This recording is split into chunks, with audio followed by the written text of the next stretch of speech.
కొరింథీయులకు రాసిన మొదటి లేఖ 9వ అధ్యాయము 16వ వాక్యంలో పౌలు గారు చెప్తూ ఉన్నారు, సువార్తను బోధించుచున్నంత మాత్రమున నాకు గొప్పలు చెప్పుకునే అర్హత లేదు. నిజమునకు సువార్తను ప్రకటించకున్నచో నా పరిస్థితి ఎంత దారుణంగా ఉంటుందో. ఈ సువార్త కోసం నేను పిలువబడ్డా.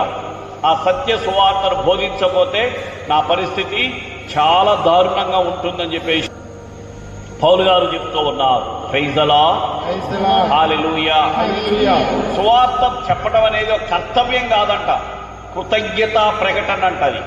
పొందిన మేలులు, దేవుడు నన్ను ఏ విధంగా ఎన్నుకున్నాడు, దేవుడు ఏ విధంగా దీవించాడు, దేవుడు నాకు ఎన్ని మేలులు చేశాడు, ఇది చెప్పుకోవటమే నిజమైనటువంటి సువార్త.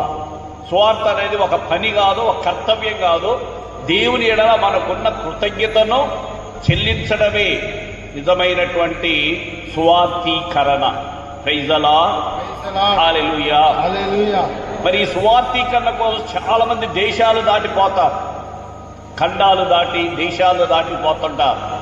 ఒకసారి ఒక సభ గురువులందరూ కూడా ఈ సువార్త కోసం పోతూ ఉన్నారు.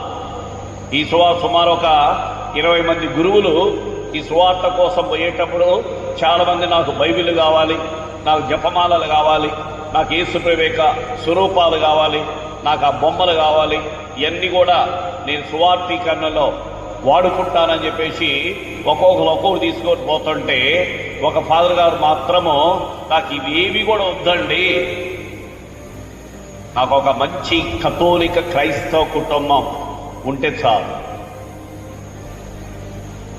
ఈ కథోలిక క్రైస్తవ కుటుంబాన్ని అన్యుల మధ్యలో జీవించేలా చేస్తానో, నేనేమి బోధించని అవసరం లేదు, వాళ్ళు జీవించే జీవిత విధానమే అన్యులకు సువార్తీకరణ అయింది. అందుకే పునీత అస్సీసి పురి ఫ్రాన్సిస్ గారు అంటున్నారు, మీరు సువార్త సేవ చేయండి, అవసరమైతేనే మాట్లాడండి. ఒక అస్సీసి పురి ఫ్రాన్సిస్ గారు ఏం చేశాడంట, ఓ రోజున తన బ్రదర్లందరినీ కూడా ఒక 20-30 మంది బ్రదర్లని తీసుకొని ఈరోజు మనము ప్రతి వీధి తిరిగి సువార్తను బోధించుదాం పాడి అని చెప్పేసి వాళ్ళందరినీ ఎంటబెట్టుకొని పోతుండంట. ఒక వీధి అయిపోయింది, 2 వీధులు అయిపోయినాయి, 10 వీధులు అయిపోయాయి, ఎక్కడా నోరు తెరిచి మాట్లాడలేదు.